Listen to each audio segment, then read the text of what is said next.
अनिल विज जी कह रहे हैं टूटी फूटी कांग्रेस है। अनिल विज अपना देखा रहा, उसका क्या है, कभी कौन सा महकमा उनका है, टूट फूट तो वही है बीजेपी में। हाँ? एक लाडो लक्ष्मी योजना में चेंज किया गया है, 1100 रुपए खाते में आएंगे। यही तो काम है इनका। लेकिन चुनाव से पहले तो वायदा किया था हम सारी महिलाओं को देंगे 18 साल से ऊपर, उसके हिसाब से 85 लाख महिलाओं को मिलना चाहिए। अब जब सरकार बन गई अब 1 लाख की लिमिट लग कर दी, फिर कर दिया 1,60,000 कर दी, लेकिन मिलेगी उनको जिनकी जो फर्स्ट डिवीजन में बच्चे पास हुए। ये कोई तमाशा बना रखा है। मतलब ये ऐसे ऐसे अड़चने आएंगे जो देना ही ना पड़ेगा कुछ, झूठे वायदे करते हैं। यहाँ कुरुक्षेत्र में किसान को कहा था 2022 तक दुगनी आमदनी कर देंगे हम, तो छोड़ो लाख।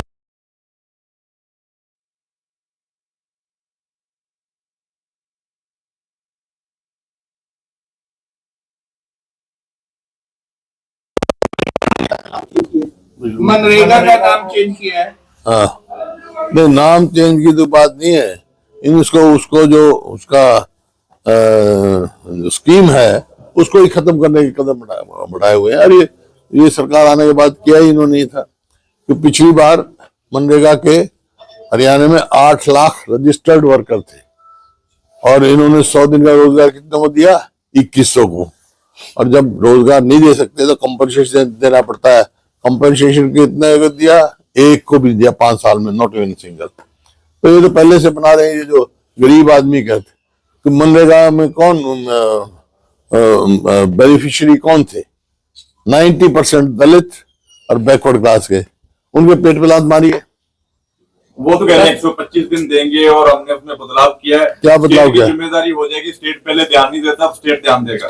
स्टेट की बता, स्टेट की जिम्मेवारी थी ना, बता रहा हूँ। जब 2100 आदमी को दिया और 100% जो है जो मजदूरी थी वो केंद्र सरकार देती थी। 10% जो है इंफ्रास्ट्रक्चर का जो ये मतलब जो लागत लगती थी दूसरी को बनाने के लिए, वो स्टेट गवर्नमेंट देती थी। अब वो 40-60 कर दिया, ये स्टेट में लागू ही नहीं होना।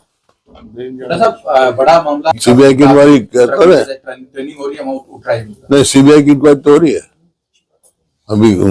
काफी लोग इससे वो है वहां पर उत्तराखंड में, लोगों ने बहुत आवाज उठाई है और इसी वास्ते सीबीआई की इंक्वायरी के आदेश किए।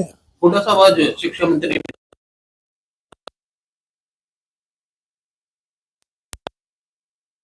ट्रेनिंग की जरूरत नहीं है, बल्कि राहुल गांधी को ट्रेनिंग लेनी चाहिए कैंपों से। पहले ये लेना, इसको मैं दे दूंगा शिक्षा मंत्री को, महिपाल से कहा तब ट्रेनिंग ले ले मेरे से। हुड्डा साहब थोड़ा बोलने का संयम सीखे, ठीक है ना, बोलने का संयम सीखे। मैं कई बार कहा है इनको, भाई तो ठीक है, वो तो रामलीला का अलग होता है, अब तो शिक्षा मंत्री है, रामलीला में कलाकार थोड़ा ही है, कलाकारी रामलीला को छोड़ दो। सिंह अपने ही सरकार पे बीजेपी पे तंज कस रहे हैं, घेरने की कोशिश कर रहे हैं। तो और मैं क्या कह रहा हूँ, टूटी फूटी बीजेपी जो विज कह रहे हैं, मैं तो कह रहा हूँ ये टूटी फूटी है। कहीं विज साहब कभी मीटिंग में जाते नहीं, कभी कोई कुछ कह रहा है, कोई कुछ कह रहा है, लोगों का जनहित का कोई काम नहीं कर रहा है। एक भी फैसला, तुम कुरुक्षेत्र में हो ना, सारे यही रहते हो, पिछले कितने साल से हो यहाँ पे,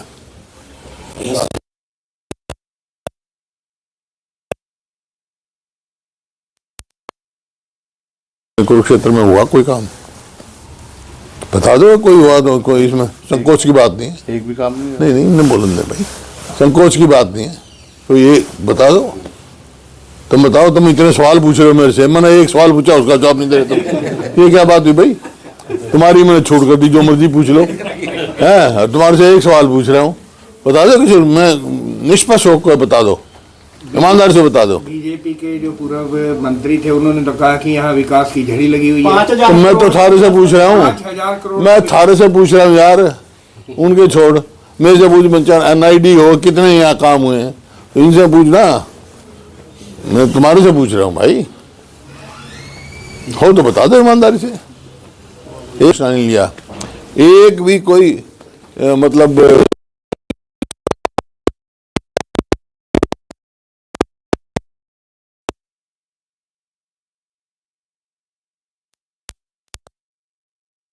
बहादुरगढ़ रेलवे लाइन एक नहीं, कोई इंफ्रास्ट्रक्चर, कोई बड़ी इंस्टीट्यूशन लेके आए, जैसे हम चाहे national institute of fashion technology Panchkula में लेके आए, या नेशनल इंस्टीट्यूट ऑफ डिज़ाइन जो देश का दूसरा इनका लेके आए, करनाल में कल्पना मेडिकल कॉलेज बनाया।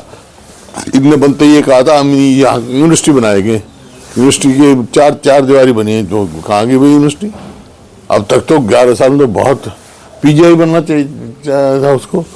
और सोनी आगे चले जाओ सोनीपत में, तो मतलब हमने महिला यूनिवर्सिटी बनाई, महिला मेडिकल कॉलेज बनाया, राजीव गांधी एजुकेशन सिटी बनाई, जिसमें IIT आया, national institute of food technology लगाई।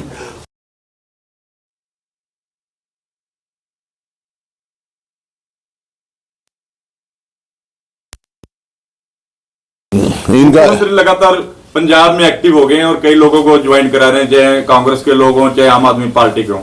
है जी, हरियाणा के मुख्यमंत्री अब पंजाब हरियाणा में तो कुछ करना ही नहीं। हरियाणा में तो जाकर वहाँ बड़ी बड़ी बात कह रहे हैं, अब भाई पंजाब तो डुबो दिया इनने, डूब तो गया हरियाणा।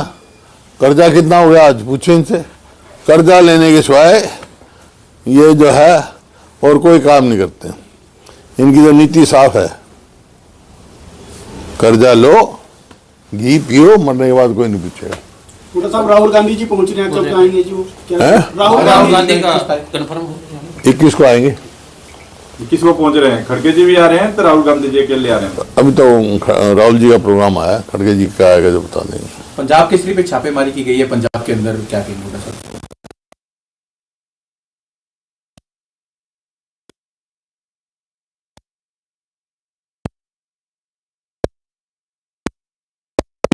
कमजोर हो जाएगी। ये तो उनका अधिकार है पत्रकारों का, अखबारों का। हाँ, कोई ऐसी खबर लिखी हो निराधार तो फिर कोर्ट पड़े हैं, न्यायालय पड़े हैं। सर नमस्ते। नमस्कार, आओ। तो ये है, तो इस बात की मैं पहले निंदा कर चुका। लगातार मुद्दे रोजगारी है, कानून व्यवस्था है, और जो आज जो कानून व्यवस्था है, तो आपको पता है, ये मैं नहीं कह रहा हूँ, एक सोशल प्रोग्रेसिव इंडेक्स होता है केंद्र सरकार का, उन्होंने हरियाणा को पूरे देश में सबसे ज्यादा असुरक्षित प्रदेश बताया है। तो अब मतलब हर आदमी असुरक्षित है। जो अपराध होते हैं वो दो किस्म के होते हैं। एक अपराध होता है ऑर्गेनाइज्ड क्राइम, एक होता है अनऑर्गेनाइज्ड। अनऑर्गेनाइज्ड हो गया जैसे भाई भाई में झगड़ा हो गया, किराएदार और टेनेंट में झगड़ा हो गया, टेनेंट में और मालिक में झगड़ा हो गया, एक्सीडेंट हो गया, कोई इस किस्म के झगड़े हो जाए, वो तो होते रहते हैं, वो तो पहले हमारे समय भी होते थे। ये अनऑर्गेनाइज्ड। एक होता है ऑर्गेनाइज्ड क्राइम, जो आज हरियाणा में सबसे ज्यादा हो रहा है। वो कहते हैं गैंग्स बने हुए हैं, मतलब लूटेंगे भी, धमकी भी देंगे और ओन करेंगे। कोई कहीं बैठा है, कोई बैठा, ओन कर रहे हैं। आज हरियाणा में 60 के करीब गिरोह काम कर रहे हैं, गिरोह। ये होता है ऑर्गेनाइज्ड क्राइम। तो आज क्राइम जो है हरियाणा में चरम सीमा पर है। आपने कहा था पीछे भी धान घोटाले का मुद्दा था, लेकिन विपक्ष उठा नहीं पाया था प्रॉपर तरीके से। उठाया था हमने, उठाया था, लेकिन कितने घोटाले, घोटाला थोड़ा ही है। ये बना देते हैं भाई, जांच बढ़ाएं, SIT बनाएंगे, रिपोर्ट नहीं आती उसकी। धान घोटाले का हुआ, कभी स्टाम्प का हुआ, कभी कुछ हुआ, घोटाले पे घोटाले है। SRI हो रही है अब ये कहते हैं हम तो 24 फसलों पे MSP दे रहे हैं। मैंने कई बार पूछा है यार, 24 फसलों का नाम तो बता दो जो हरियाणा में होती है। 24 फसलों का नाम ही बता दो। जो ये कह रहे हैं 24 फसलों का नाम है ना, तो यहाँ जो फसल होती है धान पे पूरी MSP मिलती, ना बाजरे पे मिलती, ना और किसी भी उसमें गेहूं में मिलती। जब कभी देख लो इसका किसान SRI को लेके क्या कहेंगे? लगातार हो रही है और पश्चिम बंगाल में ज्यादा विवाद छिड़ा हुआ है इसको लेकर। देखिए, कोई SIR के खिलाफ नहीं है, वो है, लेकिन उसका तरीका होता है। अब मतलब अब देख लिया ना आपने 2002-2014 में हरियाणा में कितना है, कितनी वोटों का फर्क पड़ा है? 25 लाख। फिर है, अरे तो यहाँ तो हरियाणा का तो अजीब हिसाब क्या, तो 5 तारीख को हमारा इलेक्शन हुआ था और इलेक्शन कमीशन ने कहा 5 तारीख की शाम को रात को कि हरियाणा में 61% वोट पड़े, 61.09 या 19 ऐसा कुछ था। ठीक है, 6 तारीख आई, 6 तारीख को कह दिया 65.65 वोट पड़े, कोई बात नहीं। 8 तारीख को गिनती है, 7 तारीख को रात को 9:45 बजे कहा नहीं, ये 67.90 67.90 पड़े। अरे एक बात बताओ, मशीन में वोट डालने के बाद आजकल डिजिटल का टाइम, और तो यहाँ तो मेरी फसल मेरा भरो, डिजिटल करो, वो करो, तो ये 5% वोट